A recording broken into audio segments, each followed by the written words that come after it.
ታሪኩን ወደ ኋላ እንመልሰው። ጊዜው ከክርስቶስ ልደት በፊት 5485 ዓመተ ዓለም ገደማ ነው። ቦታው ደግሞ ናዝሬት። በዚያ ዘመን በናዝሬት ከተማ ውስጥ አንድ ትልቅ ግቢ አለ። ይህ ግቢ የኢያቄምና የሐና ቤት ነው። አይሁድ ሁሉ በቅናት የሚያዩት ሀብት፣ በጎች፣ ወርቅና ክብር ሞልቶበታል። ነገር ግን ይህ ቤት አንድ ነገር ይጎድለዋል። ቤቱ ድምፅ የለውም። በዚያ ዘመን በአይሁድ ባህል ልጅ አለመውለድ እንደ ትልቅ መርገም ይቆጠር ነበር።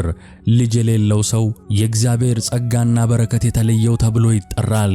እስኪ ያስቡት፣ ኢያቄም በጎቹን እየነዳ ሲመለስ ሐና በረንዳ ላይ ቆማ ስትጠብቀው የሚቀበለው የሕፃን ሳቅ አይደለም። ቤቱ በሀብት የተሞላ ቢሆንም በውስጡ የነገሰው ግን ቀዝቃዛ የሆነ የብቸኝነት ዝምታ ብቻ ነበር። የሰዎች ንቀት ደግሞ ቁስሉን ያመረቅዘዋል። ኢያቄም ወደ ቤተ መቅደስ ሄዶ መስዋዕት ለማቅረብ ሲጠጋ ካህናቱ ሳይቀር ይገፉት ነበር። አንተ እግዚአብሔር መስዋዕትህን አይቀበልም፣ ዘር የለህምና ከፊታችን ራቅ የሚለው የወቀሳ ኃይለ ቃል እንደ ጦር ይወጋዋል። እኚህ ባልና ሚስት በንጽህናና በቅድስና እየኖሩ ሰዎች ግን እንደ ኃጢአተኛ ይቆጥሯቸዋል። ይህ የልቦና ስብራት በቃላት ሊገለጽ ከሚችለው በላይ ነው። አንድ ቀን የናፍቆቱ ጽዋ ሞላ። እናታችን ሐና በአትክልት ስፍራ ስትዘዋወር አንዲት ርግብ ጫጩቶቿንም ስትመግብ ተመለከተች። የርግቢቱም ጫጩቶች በእናታቸው ክንፍ ስር ሲጫወቱ አየች። በዚህ ጊዜ ሐና የራሷን ሕይወት ረገመች። እምባዋ ፊቷን አጠበው። ወደ ሰማይ አንጋጣ አለቀሰች።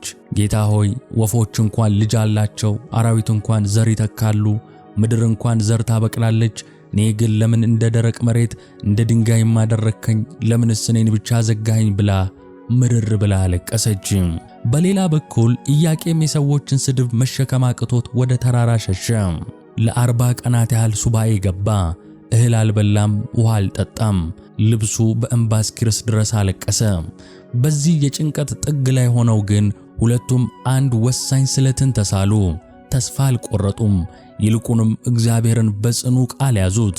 እንዲህም አሉ፣ አምላካችን ሆይ ብትሰማን፣ ልጅንም ብትሰጠን፣ ወንድ ቢሆን በክህነት እንዲያገለግል፣ ሴትም ቢሆን መቅደስህን ጠርጋ መጋረጃህን ሰፍታ እንድታገለግል መልሰን ለአንተ እንሰጥሃለን። የራሳችን እናደርጋት ዘንድ አንፈልግም ብለው ተሳሉ። ይህ ስዕለት እንዲሁ የተነገረ ቃል አልነበረም።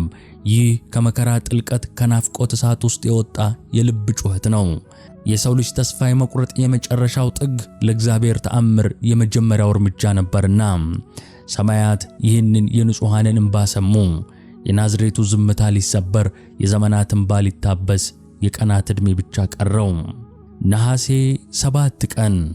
ይህ ቀን ለኢያቄምና ለሐና እንደማንኛውም ቀን አልነበረም። የናዝሬቱ ሰማይ የተቀየረ፣ የደረቀው ምድር የለመለመበት ዕለት ነበር። እግዚአብሔር የቅዱሳኑን ጸሎት ሰምቶ የሐናን ማኅፀን ባረከ። የዓለም ሁሉ አማላጅ በሥጋ ተጸነሰች። ነገር ግን ይህ ጽንስ እንደማንኛውም የሰው ልጅ ጽንስ አልነበረም። ገና በእናቷ ማኅፀን ሳለች፣ ገና ወደዚህ ዓለም ሳትመጣ እመቤታችን በሐና ማኅፀን ሆና ድንቅ ተአምራትን ታደርግ ጀመር። ቅድስት ሐና በምትሄድበት መንገድ ሁሉ ጥላዋ ያረፈበት ድውይ ይፈወሳል፣ ዕውር ያያል፣ አንካሳ ይዘላል። የሐናን ድምፅ የሰማ ሁሉ ልቡ በደስታ ይሞላል። ይህ ነገር በናዝሬትና በይሁዳ ምድር ሁሉ እንደ ሰደድ እሳት ተወራ። ይህ ዜና ወደ አይሁድ መኳንንትና ካህናት ጆሮ ሲደርስ ግን የተፈጠረው ስሜት ደስታ ሳይሆን ጥልቅ የሆነ ፍርሃትና ቅናት ነበር። ክፋት በልባቸው ነገሰ። ተሰብስበውም እንዲህ በማለት ተማከሩ፣ ይህ ነገር እንዴት ይሆናል? ይህ ጽንስ ገና በሆድ ሳለ እንዲህ ያለ ተአምርን ካደረገ ከተወለደ በኋላ ምን ሊያደርግ ነው? ደግሞ እስከ ኢያቄምና ከሐና የሚወለደው ልጅ ዙፋናችንን የሚነቀንቅ እኛንም የሚገዛን ንጉሥ ቢሆንስ? ይህ ከመሆኑ በፊት ጽንሱንም እናቱንም ማጥፋት አለብን ብለው በክፋት ተነሳሱ። የሞት ጥላ በናዝሬት ቤት ላይ አጠላ። ኢያቄምና ሐና ይህንን የክፋት ሴራ ሲሰሙ ሀብታቸውን፣ ቤታቸውን፣ የለመዱትን ምቾት ሁሉ ትተው የሚወለደውን ጽንስ ለማዳን ወደ ስደት ወጡ። ጉዟቸው ወደ ደቡብ ወደ ይሁዳ አልነበረም፣ ወደ ሰሜን፣ ወደ ተራሮቹ ሀገር፣ ወደ ሊባኖስ። ኑሯቸው ተቀየረ። ያ ሁሉ ክብር ቀርቶ የሊባኖስ ተራራ ብርድና ውርጭ ቤታቸው ሆነ። በዓለት ንቃቃትና በዛፍ ጥላ ስር ተጠለሉ። ነገር ግን በውስጣቸው ያለው ተስፋ ከምንም በላይ ብሩህ ነበር። ወራቱ ተፈጽሞ ግንቦት አንድ ቀን ሲደርስ በዚያ ሀገር ከሰው ቤት ርቆ በተፈጥሮ እቅፍ ውስጥ ሊባኖስ ተራራ ላይ እመቤታችን ተወለደች። ፀሐይ በምስራቅ ስትወጣ እውነተኛዋ ፀሐይ በሊባኖስ ተራራ በራች። ኢያቄምና ሐና በስደት ስፍራ ሆነው ዓለምን በእቅፋቸው ያቀፉ ያህል ተሰማቸው። ስሟንም ማርያም አሏት። አይሁድ ጽንሱን እናጠፋለን ብለው ሲያውጠነጥኑ፣ እግዚአብሔር ግን በሊባኖስ ተራራ ላይ የዓለምን ብርሃን ገለጠ። ጠላቶች ሲያሳድዱ እግዚአብሔር አከበረ። ከጊዜ በኋላም ሁኔታዎች ሲረጋጉ ቅዱሳን ወላጆች ልጃቸውን ይዘው በድል ወደ ናዝሬት ተመለሱ። ቀጥሎ ያሉት 3 ዓመታት ለኢያቄምና ለሐና የምድር ገነት ነበሩ። እመቤታችንን ከመሬት አውርደው አያውቁም። አፏን ስትፈታ የምትናገረው ቃል፣ አካሄዷ፣ አስተያየቷ ሁሉ ልዩ ነበር። እርሷ በቤታቸው ስትኖር የናዝሬቱ ቤት በበረከት ተሞላ። የልጅ ሳቅ፣ የእናት ደስታ፣ የአባት ኩራት ቤቱን አደመቀው። ኢያቄም ልጁን እያየ እግዚአብሔርን ያመሰግናል። ሐና ልጇን እያቀፈች የዘመናት እንባዋን ትረሳለች። በእነዚህ 3 ዓመታት ኢያቄምና ሐና አንድ ነገር የረሱ ይመስል ነበር። ይህች ልጅ የእነርሱ ብቻ እንዳልሆነች። ጊዜው እየገፋ ሄደ። 3 ዓመት ሞላ። ሕፃኗ ማርያም አድጋ እየሮጠች እየተጫወተች ከአባቷና ከእናቷ ጋር ጥብቅ ፍቅር መስርታለች። መለያየት የማይታሰብ የሚመስልበት ጊዜ ላይ ደረሱ። ነገር ግን አንድ ቀን ምሽት በሐና ልብ ውስጥ አንድ ድምፅ አስተጋባ። የሕሊና ደውል ተደወለ። የንጉሥ ሰለሞን ምክር በአእምሮዋ መጣ። ጠቢቡ ሰለሞን በመጽሐፈ መክብብ ምዕራፍ 5 ቁጥር 4 እና 5 ላይ የተናገረው ቃል እንደ መብረቅ በሐሳቧ ብልጭ አለ። ጠቢቡ እንዲህ ነበር ያለው፣ ለእግዚአብሔር ስዕለት በተሳልክ ጊዜ ትፈጽመው ዘንድ አትዘግይ። ሰነፎች ደስ አያሰኙትምና የተሳልከውን ፈጽም። ተስለህ የማትፈጽም ብትሆን ባትሳል ይሻላል ይላል ቃሉ። ሐና አስታወሰች። ልቧ ተከፈለ። በአንድ በኩል የእናትነት አንጀት፣ የ3 ዓመት የፍቅር ትስስር የልጇን ናፍቆት ይጎትታታል። ገና እኮ ሕፃን ናት፣ ትንሽ ትቆይ፣ እንዴት ከቅፍ ያወጣታለሁ የሚል የእናትነት ስሜት ይሞግታታል። በሌላ በኩል ደግሞ የእግዚአብሔር ቃል ኪዳን አለ። ጌታ ሆይ ልጅ ከሰጠኸኝ መልሼ ላንተ እሰጥሃለሁ ብላ የተሳለችው ቃል አለ። ይህ ፈተና ቀላል አልነበረም። ነገር ግን ሐና ሰነፍ መሆንን አልመረጠችም። የእግዚአብሔርን ዕዳ ይዞ መኖርን አልፈቀደችም። ከሥጋዊ ፍቅር ይልቅ ሰማያዊ ቃል ኪዳን እንደሚበልጥ ወሰነች። ይህች ሴት የእምነት ጀግና ናት። እምባዋን ጠራረገች፣ ልቧን አጠበቀች። ወደ ባሏ ወደ ኢያቄም ሄደች። ኢያቄም ከልጁ ጋር እየተጫወተ ነበር። ሐና ጠጋ አለችና በረጅሙ ተነፈሰች።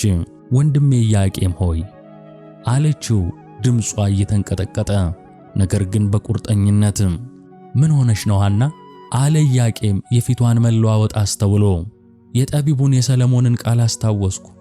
ስዕለት ተስለህ አትዘግይ ይላል። ልጃችን 3 ዓመት ሆኗታል። እግዚአብሔር የለመነውን ሰጥቶናል። አሁን ተራው የኛ ነው። የገባነውን ቃል ኪዳን እንፈጽም። ይህች ልጅ የብፅዓት ልጅ ናትና የኛ ሳትሆን የእግዚአብሔር ናትና ወስደን ለቤተ መቅደስ አገልጋይ ትሆን ዘንድ እንስጣት አለችው። የኢያቄም ልብ ቀዘቀዘ። እንዴት አሁን? ይህችን የመሰለች ውድ ልጅ ገና እኮ ሕፃን ናት። በእርጅና ዘመኑ ያገኛትን ብቸኛ ልጅ እንዴት አሳልፎ ይሰጣል? የአባትነት ፍቅር አይሆንም ይለዋል። መንፈሳዊው ታማኝነት ግን ግዴታ ነው ሲል ያሳስበዋል። ኢያቄም የሐናን ዓይን አየ። በዚያ ዓይን ውስጥ ሕመም፣ ነገር ግን ደግሞ የማይናወጥ እምነት ይመለከታል። እርሷ እናት ሆና ይህንን መስዋዕትነት ለመክፈል ከወሰነች እርሱ እንዴት እንቅፋት ይሆናል? የኢያቄም መንፈሳዊ ማንነት ከፍ አለ፣ ስሜቱን አሸነፈ። የአብርሃም አይነት ልብን ፈጠረ። ኢያቄም ልጁን አቅፎ ሳማት። ከዚያም ቀና ብሎ ሐናን እንዲህ አላት፣ ሐና ሆይ እውነት ብለሻል። ከእግዚአብሔር ጋር መጣላት አይበጀንም። የሰጠንን ጌታ ልንከለክለው አይገባም። የእናትነት ፍቅርሽና አንጀትሽ ይይዝሻል ብዬ ፈርቼ ጠበቅኩሽ እንጂ እኔማ ፍቃዴ ነው። ተነሺ፣ ለጉዞ እንዘጋጅ፣ ለአምላካችን የተሳልነውን እንፈጽም አለ ኢያቄም። በዚያች ሌሊት በናዝሬቱ ቤት ውስጥ 2 ጓዞች ተዘጋጁ። አንደኛው የልብስና የስንቅ፣ ሁለተኛው ግን የማይታይ የልብ ጭንቀትና የመንፈስ ጥንካሬ ጓዝ ነበር።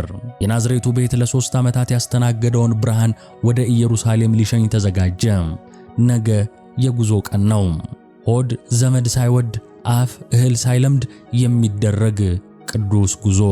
ታኅሳስ 3 ቀን